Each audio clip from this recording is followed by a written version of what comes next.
우리 모일 때 주 성령 임하리. 우리 모일 때 주 이름 높이리. 우리 마음 모아 주를 경배할 때에 주님 축복하시리.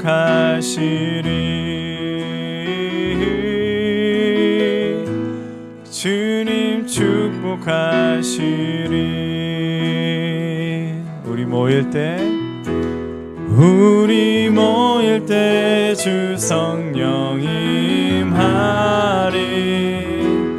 우리 모일 때 주 이름 높이리.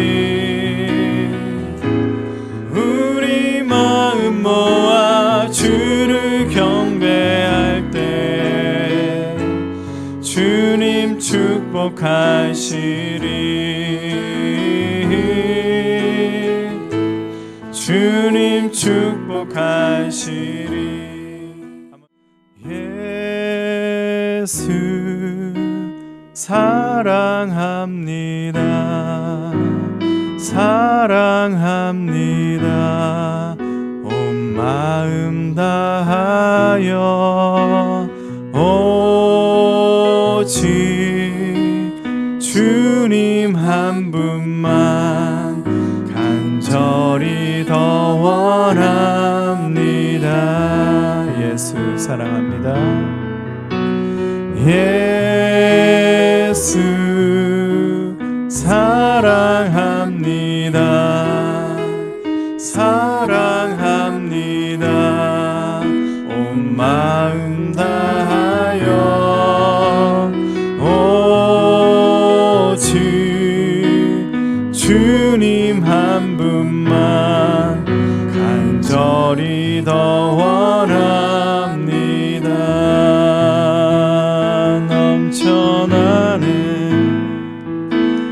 넘쳐나는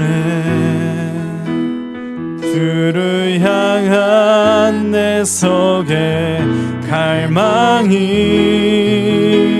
주님께로 날 이끌어 주소서.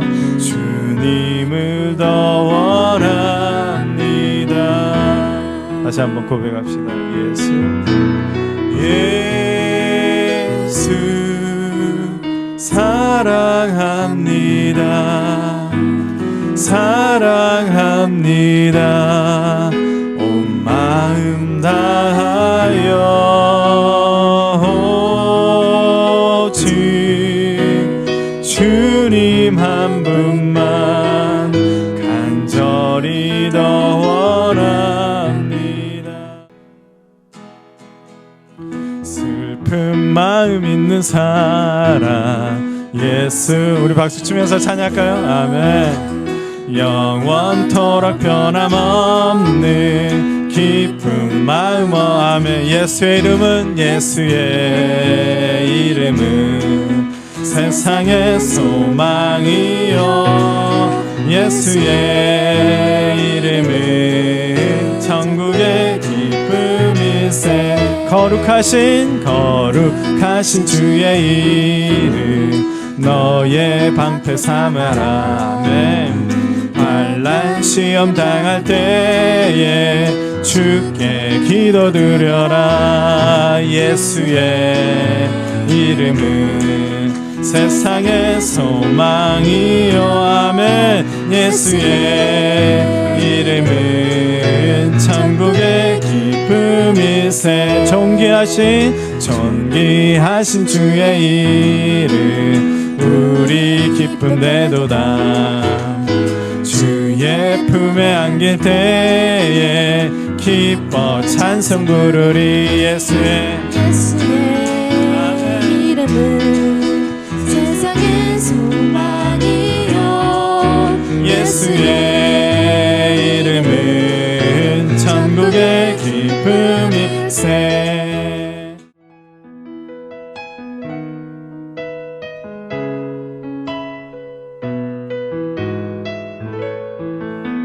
여러분들의 고백이 되기를 원합니다.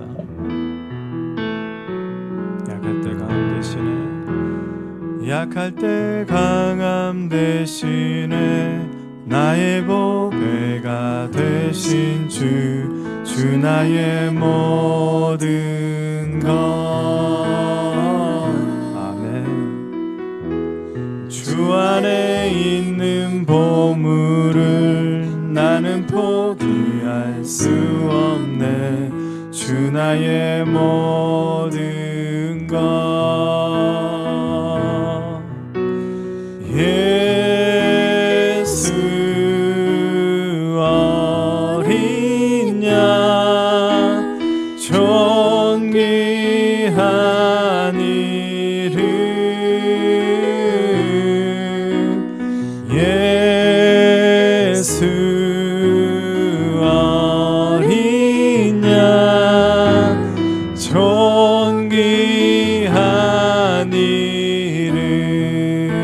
십자가 제사하셨네. 십자가 제사하셨네.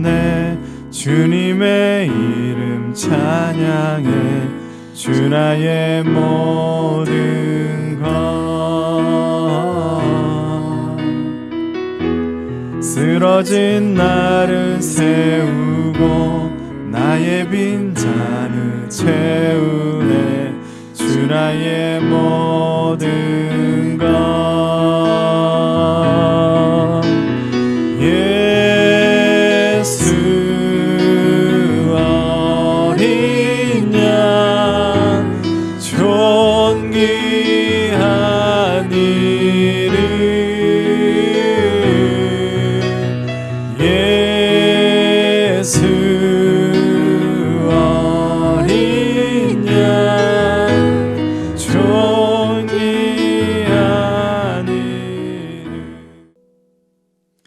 우리 함께 또 말씀 보겠습니다. 오늘 말씀은 마태복음 5장 10절에서 12절 말씀입니다. 시작. 의를 위하여 박해를 받은 사람은 복이 있다. 하늘나라가 그들의 것이다. 너희가 나 때문에 모욕을 당하고 박해를 받고 터무니없는 말로 온갖 비난을 받으면 복이 있다. 너희는 기뻐하고 즐거워하여라. 하늘에서 받을 너희의 상이 크기 때문이다. 너희보다 먼저 온 예언자들도 이와 같이 박해를 받았다. 아멘. 고백합시다. 이 말씀은 하나님 말씀이며 살아있는 말씀이며 내 인생의 해답이다. 아멘. 아멘. 오늘 여러분과 함께 예수님 때문에 기뻐하는 교회라는 제목으로 함께 은혜를 나누고자 합니다. 오늘 본문을요, 늘 그랬지만 좀 길었지만 개역 개정으로 또 한번 보도록 하겠습니다. 눈으로 따라 하시면 돼요. 따라 보시면 됩니다. 의를 위하여 박해를 받은 자는 복이 있나니 천국이 그들의 것임이라. 우리 권사님 읽고 싶으면 읽으셔도 됩니다. 나로 말미암아 너희를 욕하고 박해하고 거짓으로 너희를 거슬러 모든 악한 말을 할 때에는 너희에게 복이 있나니 기뻐하고 즐거워하라. 하늘에서 너희의 상이 큼이라. 너희 전에 있던 선지자들도 이같이 박해하였느니라. 오늘 예수님께서 8번째로 말씀하신 그 복을 받는 사람들은 어떤 사람들입니까? 10절에 보니까 의를 위하여 박해를 받은 사람들에게 복이 있다, 그렇게 말씀하세요. 근데 예수님이 이 말씀을 잘 이해하기 쉽도록 또 11절에 또 설명을 해주십니다. 너희가 나 때문에 모욕을 당하고 박해를 받고 온갖 악한 말과 거짓으로 비난을 받는 것은 복이 있다. 그렇습니다. 나를 위하여, 나 예수를 위하여 살아가면서 모욕을 당하거나 핍박과 박해를 받거나 심지어 온갖 악한 말로 비난과 괴롭힘을 받고 있는 사람들에게는 하나님 나라를 가지는 복이 있다, 그렇게 말씀을 하십니다. 하나님 나라를 가지게 된다. 하나님 나라가 그들의 것이 될 것이다. 혹시 익숙하지 않으십니까?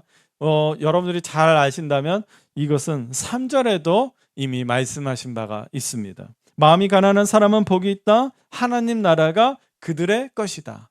똑같은 약속입니다. 하나님 나라는 복습을 하자면 이 3절에 대한 말씀을 생각해 보면 마음이 가난한 사람들, 심령이 가난한 사람들에게는 예수님은 실제적으로 하나님 나라를 만나게 된다고 하셨어요. 왜 그러냐? 하나님 나라는 성령으로 채워지는 나라입니다. 주님의 말씀이 내 심령에 가득 채워져요. 심령이 다른 것으로 가득 채워져 있으면 주님의 말씀도 들어오지 않는 거예요. 그래서 무릇 지킬 만한 것이 무엇이냐면 너희 마음이라 그랬어요. 마음이 빼앗기고 마음이 다른 것으로 채워지면 주님의 말씀이 채워지지 않기 때문입니다. 그러나 하나님의 나라는 주님의 말씀이 심령에 가득 채워지고 성령에 충만한 사람은 기도로 또 채워지는 사람입니다. 말씀과 기도로 가득 채워지니까 주님의 성품이 채워지고 그리고 주님의 뜻과 마음으로 가득 채워집니다. 그리고 다른 것보다 주님의 사랑과 은혜로 점점 채워지면서 주님을 더 의지하게 되는 거예요. 주님을 날마다 더 의지하게 되는 겁니다. 이런 실제적인 일들이 그러면 내 삶에 무엇이 나타나는가? 주님을 닮아가면서 가난한 마음이 풍성해지고 그리고 더욱더 하나님을 의지하며 살아갑니다. 내 삶에 하나님을 의지한다라는 것은요, 하나님을 의지한다는 것은 하나님의 나라가 임하는 거예요. 이해가 되십니까? 내 삶에 하나님을 의지하니까 하나님이 나를 다스리십시오. 하나님이 다스리는 것이 하나님의 나라는 거예요. 실제적으로 내 손을 붙잡고 함께 나아가는 그 주님을 날마다 감격하면서 오늘 주님이 이렇게 나를 인도하시는구나. 그게 감격하면서 살아가는 것. 그것이 바로 하나님의 나라가 우리 것이 되는 거예요. 그런데 오늘 본문을 보니까 예수님을 나의 구원자, 나의 주님으로 살아가면서 이제 실제적으로 모욕을 당할 수 있습니다. 비난을 받거나 조롱과 핍박을 받을 수 있습니다. 그러나 그것들을 참아가면서 오직 주님의 말씀을 내 마음에 채우고 오직 주님의 이름을 부르며 기도할 때에 약속하신 하나님의 나라가 우리의 모든 순간순간마다 드러나게 되는 겁니다. 예전에 이 부흥, 옛날에 이게 참 오래된 찬양인데요. 저는 이제 이 찬송가는 아니고 부흥, 옛날에 그 복음성가, 뭐 부흥성가, 뭐 이렇게 되겠는데 항상 부흥이 이렇게 항상 박수 치면서 주의 이름을 부르는 자는 구원을 얻으리로다. 형근이 들어본 적 있어요? 안 들어봤어요? 와, 그렇구나.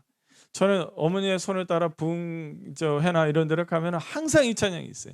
주의 이름을 부르는 자는 구원을 얻으리로다. 할렐루야, 할렐루야. 구원을 얻으리로다. 막 그런 하여튼 율동도 하면서 막 박수를 뜨겁게 치면서 그런 게 있어요. 근데 이 말씀, 이 짤막한 것이 아주 엄청난 것이 들어가 있는 거예요.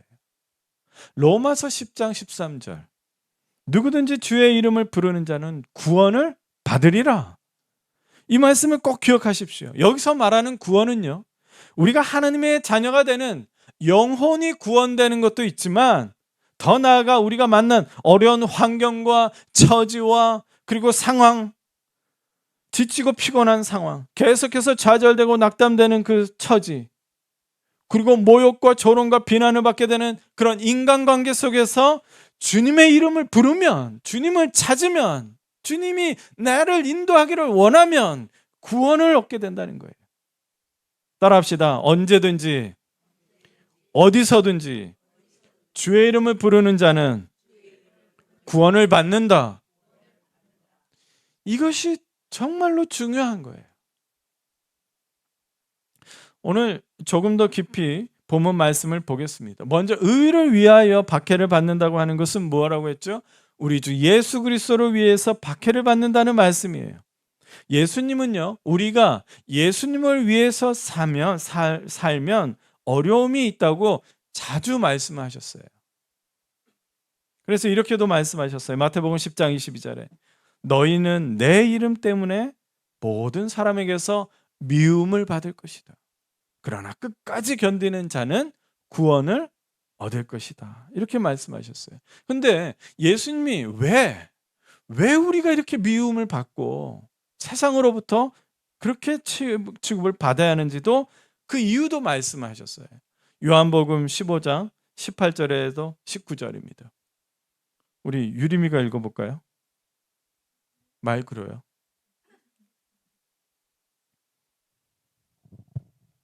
세상이 너희를 미워하거든 세상이 너희보다 먼저 나를 미워하였다는 것을 알아라. 너희가 세상에 속하여 있다면 세상이 너희를 자기 것으로 여겨 사랑할 것이다. 그러나 너희는 세상에 속하지 않았고 오히려 내가 너희를 세상에서 택하였기 때문에 세상이 너희를 미워하는 것이다. 아멘. 여러분, 미워하는 이유가 뭐냐면 예수님께서 우리를 세상에서, 세상 가운데서 택하였다 그러는데, 이게 원어적으로 놀라운 게 뭐냐면 잡아 빼냈다라는 말이에요. 빼내었기 때문에. 그래서 세상이 너희를 미워하는 거예요. 세상 입장에서 보면 뺏긴 거예요. 예수님이 우리가 세상으로 미움을 받은 이유는 예수님께서 우리를 세상으로부터 빼냈기 때문이라고 말씀을 합니다. 우리가 세상 속에서 세상에 여전히 속해 있다면 세상으로부터 우리는 사랑을 받을 수 있어요. 그러나 예수님께서 우리를 이 죄악의 세상, 영원한 죽음의 세상, 심판받을 세상에서 빼내주셨기 때문에 우리는 세상에 미움을 받는 거예요. 예수님은 우리를 세상에서 빼내어 주시고 새로운 피조물이 되게 했어요. 새로운 존재가 되게 하셨기 때문입니다. 하나님 나라의 백성이 되게, 하나님의 자녀가 되게 하셨습니다. 죄악의 노예였던 우리의 신분이 달라졌어요. 아니, 노예였던 우리의 신분이 달라졌으니까 세상이 우리를 미워하는 것은 당연한 거예요. 아니, 옷이 달라졌고 신분이 달라졌고 엄청난 존재가 돼버렸으니 세상이 우리를 미워하는 겁니다. 세상이 우리를 되찾아가 오려고 해도요, 불가능해요. 세상이 우리에게 할 수 있는 것은요, 뭐밖에 할 수 없겠어요? 미워하는 것밖에 할 수 없어요. 박해하고 핍박하는 것밖에, 괴롭히는 것밖에 할 수 있는 일이 없습니다. 그것밖에 할 수 없어요. 세상이 계속해서 우리를 유혹하는 이유는요, 우리가 제발로 세상에 돌아오게 하려고 하는 거예요. 이해가 되십니까? 왜 세상이 자꾸 유혹하는가? 자기들이 뺏어낼 수가 없어요. 세상에 할 수 있는 것은 그것밖에 없어요. 자꾸 유혹해서 다시 돌아와, 다시 돌아와. 그런데 우리는 너를 뺏을 수가 없어. 왜 그런지 아세요? 하나님의 사랑 안에서 우리가 완전히 붙잡혀 있기 때문에 로마서 8장 30절에 그 어떤 피조물이라도, 그 어떤 존재라도 예수 그리스도 안에 있는 하나님의 사랑 안에서 우리를 끊어낼 수 없다, 뺏을 수 없다라고 하셨기 때문입니다. 이제 우리의 신분도 달라지고 우리 안에 성령님이 계셔서 새로운 존재가 되었기 때문에 우리는요, 인생의 방향도 달라졌습니다. 하나님 아버지를 모르고 세상에 속과서 살고 있었지만 예수 그리스도를 통해서 하나님 아버지의 품에 안기게 되었어요. 창조주 하나님을 만나고 하나님 아버지의 자녀가 되었으니 인생의 방향이 이제 이전과 달라질 수밖에 없는 거예요. 방향이 달라지는 거예요. 이제 주님과 함께하는 인생이 되었기 때문에 인생의 방향이 달라질 수밖에 없어요. 그 인생의 방향이 어디입니까? 아버지의 손을 잡고 걸어가는 방향이 우리 인생의 방향이에요. 따라합시다. 아버지의 손을 잡고 걸어가는 방향이 우리 인생의 방향이다. 빌립보서 2장 13절 우리 같이 읽을까요? 시작. 하나님은 여러분 안에 활동하셔서 여러분으로 하여금 하나님을 기쁘게 해드릴 것을 염원하게 하시고 실천하게 하시는 분입니다. 염원하다, 마음의 소원을 갖게 한다는 거예요. 어떻게 하나님 아버지께서 우리 안에 활동하실까? 바로 우리 안에 말씀으로 활동하세요. 귀한 말씀을 듣게 하시고, 듣고 우리는 깨닫게 되고, 그리고 결단하게 되고 용기를 갖고 실천할 수 있어요. 우리가 기도할 때도 우리 안에서 활동하십니다. 하나님의 말씀을 듣고 깨닫고 기도하면서 우리는 하나님을 기쁘게 해드릴 것이 그게 무엇일까? 마음의 소원을 갖게 되는 거예요. 그리고 용기를 내고 실천을 갖게 돼요. 용기를 낸다는 것, 용기가 생겼다는 것, 그것은 믿음이 생겼다는 것. 그러니 우리의 인생의 방향이 어떻게 되겠습니까? 하나님이 원하시는 방향이 되고요, 하나님이 인도하시는 방향이 되고 하나님이 기뻐하시는 방향으로 살 수 있는 것입니다. 또 방향이 달라지니까요, 당연히 인생의 목적도 달라지는 거예요. 내 꿈이 펼쳐 이루어지는 것이 인생의 목적인데 내 꿈이 달라지는 거예요. 내 꿈이 달라졌다는 것은요, 인생의 목적이 달라졌다는 것입니다. 이제 우리의 꿈은요, 나를 통해서 하나님의 꿈이 이루어지는 겁니다. 그러니까 나를 쓰셔서 하나님이 원하시는 것, 이루어지는 것, 이게 이제 인생의 목적이 되는 거예요. 나를 통해서 하나님이 기뻐하시고 만족해 하시고 우리의 찬양을 받으시고 우리의 감사를 기쁘게 받으시는 것, 그것이 바로 하나님의 꿈입니다. 이사야서 43장 21절에 이 백성은 내가 나를 위하여 지었나니, 나를 위해서 지었나니 나를 뭐하게 하랴? 찬송하게 하랴. 여러분, 찬송은 뭔지 아세요? 찬송이라는 것은 우리가 막 화려한 섹션으로 음악을 드리는 것이 아니라, 찬송은 바로 칭찬을 해드리는 거예요. 하나님이 하신 일에 정말 잘하셨습니다. 하나님의 일은 정말 선한 일입니다. 정말 하나님의 은혜와 영광과 존귀가 받으실 분이십니다. 하나님 아버지는 우리가요, 어마어마한 일을 해내는 것에 기뻐하는 분이 아닙니다. 세상 기준대로, 세상의 가치대로 기뻐하시는 분이 아닙니다. 우리 여러분들 잘 아는 골리앗과 다윗 이야기를 잠깐 해드리겠습니다. 골리앗은 이스라엘의 하나님을 알지도 못하면서 이스라엘의 하나님에게 기도 한 번도 해보지 않았지만, 이 골리앗은요, 마치 하나님을 아는 것처럼, 마치 친구처럼 하나님을 막 저주하고 조롱했어요. 골리앗은요, 우상을 섬겼던 블레셋 사람이에요. 그러나 골리앗은 그 블레셋의 우상을 의지하거나 기대하면서 오지 않았어요. 그는 자기의 힘을 가지고 그 과시하면서 하나님을 저주하고 이스라엘 백성들 앞에서 나타난 사람입니다. 세상 사람, 세상에 속한 사람이에요. 근데 그를 무너지게 한 사람이 누굽니까?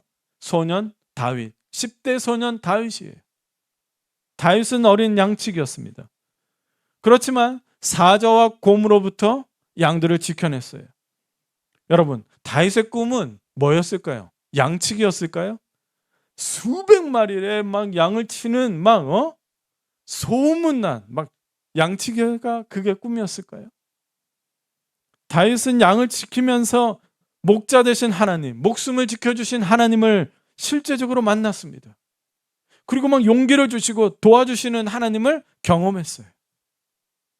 다윗은 실제적인 하나님을 경험하면서 더 하나님을 진심으로 좋아하고, 그리고 늘 찾았습니다. 양을 치면서 그가 뭐 했을까요?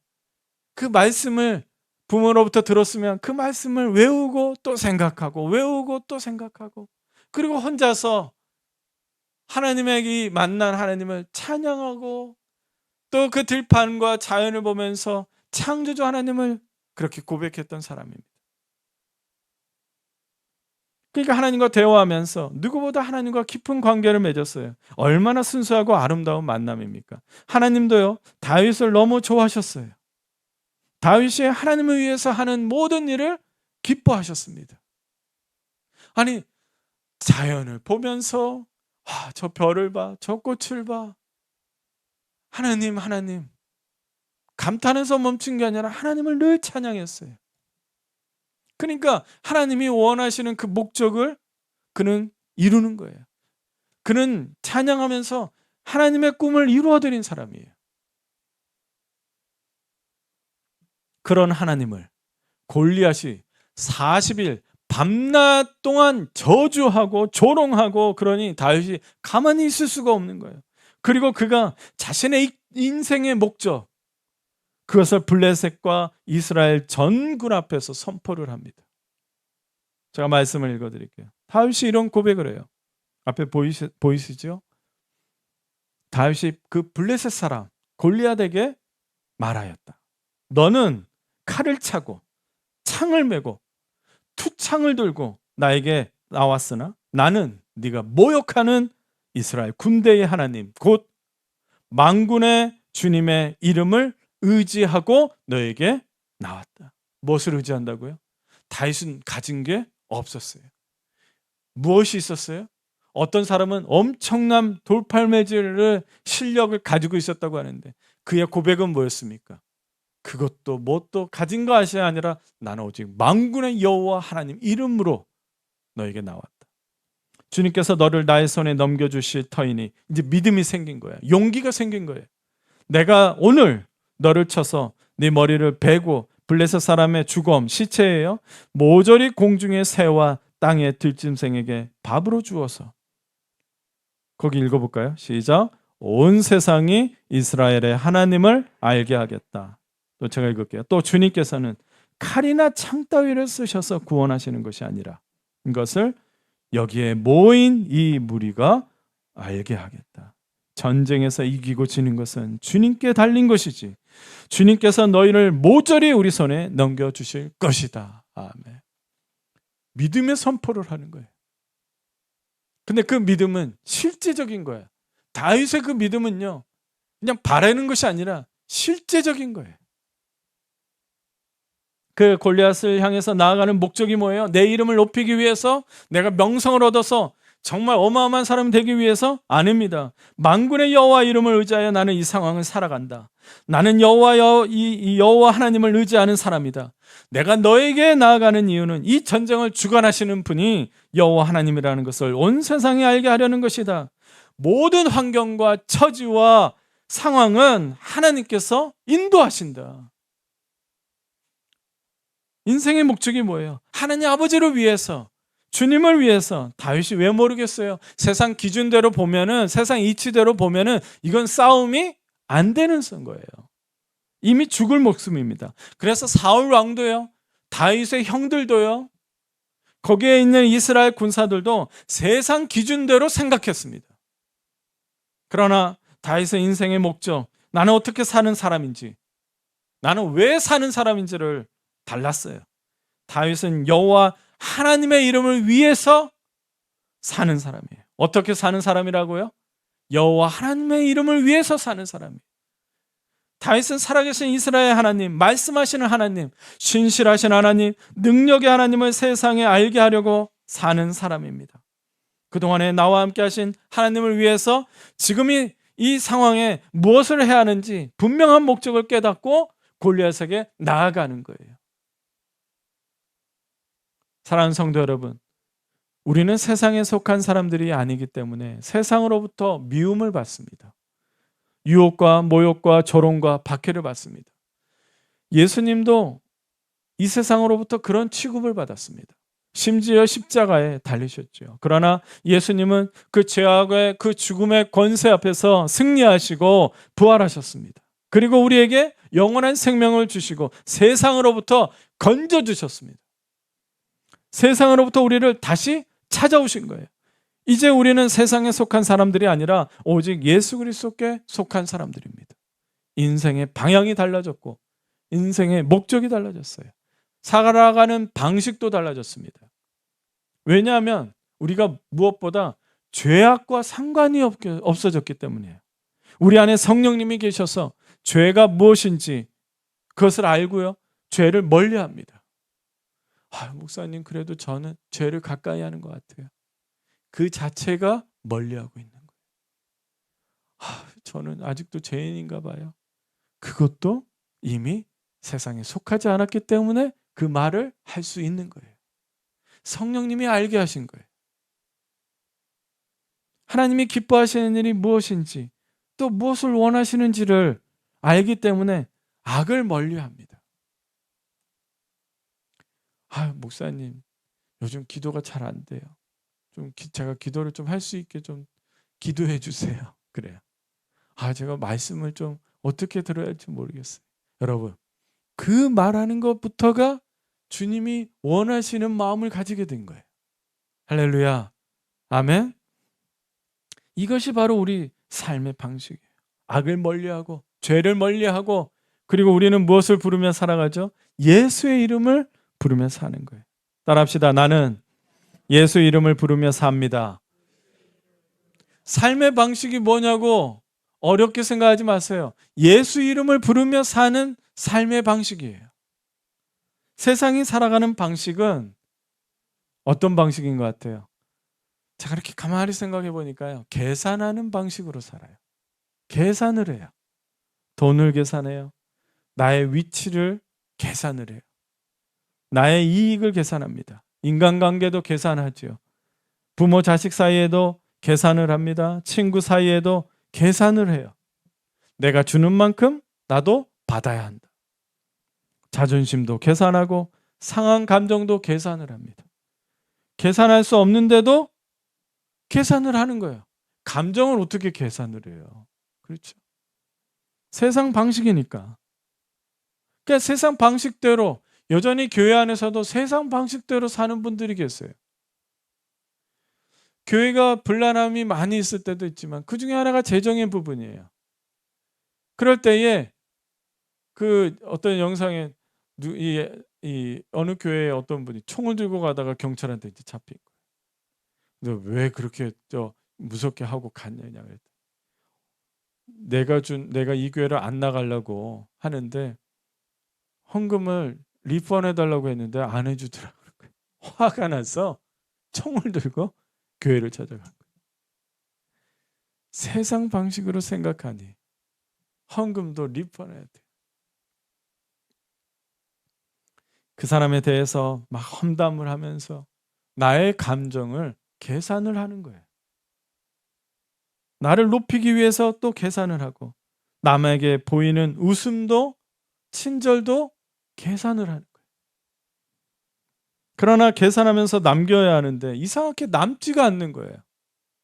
그렇게 계산하면서 사는데 항상 부족하고 항상 걱정이 되고 항상 이 방법 저 방법대로 계산을 또 하고 방법이 없어요. 세상 방식대로 계산만 하면요 막 감정만 더 상하고 그러니까 저 사람한테 내가 계산을 하는데 억울한 거예요. 그러니까 밤새도록 생각을 막 멈추지가 않는 거예요. 그걸 계산을 하는 거예요. 몇 번이고 그 사람을 죽였다 살렸다 하죠. 용서해야지 하면서도 또 계산이 안 되니까 또 막 화가 나고 두려움이 더 생기는 거예요. 그리고 끊임없이 수고하고 힘이 드는 것밖에 생각이 안 나요. 내가 더 벌을 수밖에 없네. 속고 속이면서 이기려고 하지만 끝이 없어요. 누군가를 이기면 또 누군가가 나를 이기고. 그러한 성도 여러분, 우리는 이렇게 살아가는 방식에서 구원받았다는 것을 믿으시기 바랍니다. 잊어버릴 수도 있어요. 어떤 방식으로 살라고요? 누구를 부르며? 예수 이름을 부르며 사는 방식이에요. 혹시 아직 세상 방식에서 벗어나지 못했습니까? 아까 찬양하는 것처럼 찬양하십시오.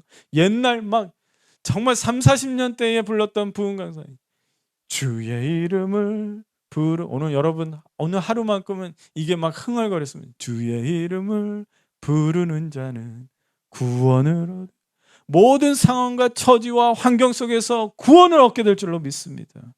그래서 영혼이 잘 되고 범사가 잘 되고 그리고 영육 간에 강건하기를 원하노라.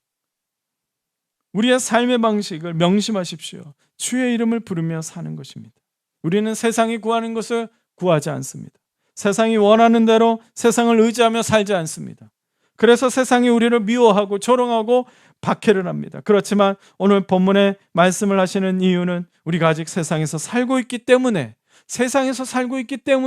우리가 핍박과 박해를 받는 거죠. 예수님이 말씀하시는 이 박해를 헬라어로 디오코라 그래요. 이 디오코라는 말이 원래 어디다 쓰는 말이냐면 사냥할 때 그리고 전쟁에서 그 끝까지 도망치는 적군을 끝까지 찾아가는 거. 그러니까 막 몰아가는 거예요. 끝까지 몰아가는 거예요. 그러니까 세상이 우리를요 정말 숨을 곳이 없을 정도로 사방에서 막 압박하고 몰아치는 그 상황을 만드는 게 바로 이 박해라는 거예요. 이제 마지막으로 여러분 우리가 실제적으로 받는 박해가 뭔가를 생각을 해보겠습니다. 첫째는 뭐냐면요. 우리가 받는 박해는요. 예수님 찾지 못하게 만드는 박해예요. 우리의 삶의 방식이 뭐라 그랬어요? 예수님을 부르고 주의 이름을 부르며 그래야 하는데 예수님을 찾지 못하게 하는 박해를 주고 있어요. 박해를 생각하면 두렵고 괴롭지요. 그렇죠? 근데 세상이요. 알고 있어요. 이미 교회의 역사를 보니까 심하게 박해하고 막 정말 순교에 막 많은 사람들을 죽여가면서 박해를 해도 이것은 안 되겠구나. 더 괴로울수록 더 기도하고 예배하고 찬양하고 더 모이는구나. 그래서 세상의 전략은요. 우리를 두렵게 만드는 게 아니고 괴롭게 만드는 게 아니고 뭐냐면 기도의 습관보다 다른 습관을 갖게 하는 거예요. 예배를 소중히 여기고 예배를 사모하는 것보다 막 말초신경들을 더 자극해서 더 모이는 것보다 빨리 그냥 끝내고 빨리 갑시다. 빨리 그냥 산뜻하게 1시간, 1시간 어느 교회는 좀 짧더라. 글로 갑시다. 예배를 소홀히 하고 가치를 소홀히 여기게 만들어요. 주님을 의지하는 것보다요, 새롭게 만난 사람을 만나게 해요. 인간관계를요. 여러분 그렇잖아요. 새로운 친구를 만나면 어때요? 막 설레요. 막 더 만나고 싶고 막 그렇단 말이에요. 교회 공동체가 이런 박해를 받고 있습니다. 그래서 더 모여야 하는 그 한 마음으로 하나의 몸이 세워져야 하는데 모이지 못하도록 하고 마음이 흐트러지게 하고 분쟁이 일어나고 분열이 일어나게 하는 거예요. 두 번째의 박해는 뭔지 아세요? 그것은 세상 방식으로 박해를 하는 거예요. 세상 방식은 뭐예요? 계산하는 방식이라고 그랬어요. 그러니까 가장 무너지게 하는 박해는 재정입니다. 돈이에요. 죄와 사망의 권세는 돈을 통해서 교회와 가정과 개인을 지배하려고 그래요. 다윗은 여호와는 나의 목자시니 내게 부족함이 없습니다. 베드로와 요한은 내가 가진 것은 하나 있는데 바로 나사렛 예수의 이름으로 일어서라 그랬거든요. 근데 그 선포도 할 수 없게 만들어요. 돈으로 박해를 받으면 다시 세상에 계산하는 방식으로 돌아가게 돼요. 여러분, 재정으로 어려움이 오는 것 같아요. 박해를 받는 것 같아요. 그런데 그때마다 주의 이름을 불러야 합니다. 세상 계산하는 방식으로 돌아가게 되면요, 답이 없어요. 그래서 계산해 보면은요, 부족해요. 그렇게 계산하잖아요. 살 수가 없어요. 인색하게 됩니다. 이렇게 계산해 보니까 헌금할 여유도 없어요. 하나님에 대한 생각도 달라져요. 하나님 왜 나에게만 인색하셔? 하나님 왜 나에게 가난하게 만드셔? 나의 부족함을 왜 채워주지 않으셔? 생각이 달라져요. 세상은 좀 더 교묘한 방식으로 우리를 핍박하고 있어요. 그러나 여러분 12절 우리 같이 읽겠습니다. 시작. 너희는 기뻐하고 즐거워하여 하라. 하늘에서 받을 너희의 상이 크기 때문이다. 너희보다 먼저 온 예언자들도 이와 같이 박해를 받아. 여러분, 아무리 교묘하게 우리를 박해할지라도 세상 방식으로 무너질 수밖에 없다라고 할 정도로 우리를 막 몰아내는 것처럼 숨 쉴 수 없도록 나를 박해할지라도 주님은 기뻐하래요. 왜 그러느냐? 여러분, 왜 그러겠어요? 예수님은 어떤 분이신지 우리가 알아야 돼요. 여러분, 우리 선배들도 이렇게 박해를 받았다. 이렇게 교묘하게 박해를 받았다는 거예요. 그리고 결국에 큰 상을 받았다는 거예요. 예수님이 어떤 분이세요? 다 알고 오신 분이에요. 하나님 나라를 막 얘기하셨을 때 하나님 나라에 지금 누가 있는지 알고 있는 분이세요. 하나님 나라에서 누가 어떤 상을 받았는지 다 알고 하신 분이에요. 그러니까 우리에게 뭐라고 하는가? 야, 그렇지만 더 기뻐하고 즐거워하라는 거예요. 사랑해 보그린 성도 여러분, 마귀 사탄은 이제 더 교묘한 방법으로 우리를 유혹하고 박해할 거예요. 왜 그런지 아세요? 오늘 말씀을 들었기 때문에 그래요. 우리 교회 공동체에 미래에 대한 불안을 주면서 핍박을 할 거예요. 야, 에버그린 교회, 니네 미래가 있어? 불안밖에 없어. 누가 너희를 인정할 것 같아? 너희를 어떻게 생각할 것 같아? 내 인생이 뒤처지고 있다는 두려움을 주면서 여러분 박해를 할 거예요. 나 인생이 뒤처졌나? 개인마다 이기주의를 심어줄 거예요. 그래서 공동체보다 내 이익을 자꾸 앞서서 생각나게 할 겁니다. 보이는 열매가 나타나지 않아서 막 조마심이 생기고 여러분들에게 막 무능력자라는 딱지를 붙이고 막 조롱을 할 것입니다. 그럴수록 예수의 이름을 부르십시오. 이제 여러분 이제 말씀을 마치겠습니다. 디모데후서 3장 12절에 이렇게 말씀합니다. 그리스도 예수 안에서 경건하게 살려고 하는 사람은 모두 박해를 받을 것입니다. 세상은 폭력적이고 잔인하고 음란하고 무절제합니다. 그 세상에 살면서 그렇게 살지 않으니까 세상 사람들이 우리를 박해합니다. 그러나 우리가 이 세상에서 우리 주 예수 그리스도를 위해서 의를 위해서 살아가면서 세상 사람들이 인정하게 될 것입니다. 우리가 의를 위해서 사는 것이 무엇이겠습니까? 지난주에 말씀드린 것처럼 우리가 세상의 소금으로 뿌려질 때에, 그리고 세상의 빛으로 비춰질 때에 세상이 그 맛을 되찾고, 그리고 그 빛을 보면서 주님 앞에 돌아올 때에 의를 위해서 우리에게 세상 사람들이 인정하게 될 것입니다. 에버그린 공동체, 예수 그리스도를 위해서 박해를 받는 사람들, 그게 바로 우리의 공동체입니다.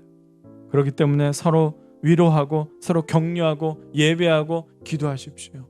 여러분들 건강으로 박해를 받고 있습니까? 또 재정 때문에 어려움을 당하고 있습니까? 어려울 때일수록 우리가 함께하며 마음을 같이하며 기도할 때에 하나님 나라가 여러분들 우리 안에 임할 줄로 믿습니다. 여러분, 주의 이름을 부르는 자는 구원을 얻습니다. 우리의 삶의 방식을 다시 새롭게 합시다. 기도하겠습니다. 사랑이 많으신 하나님 아버지, 주님께서 오늘 우리에게 정말 어려움 속에서 살아가는 그 상황을 기뻐하고 즐거워라 하시니 감사합니다. 우리가 더욱더 예수 그리스도의 이름을 부르며 예수 그리스도를 위해서 살아가는 모두가 되게 하여 주시옵소서. 예수님의 이름으로 기도드립니다. 아멘.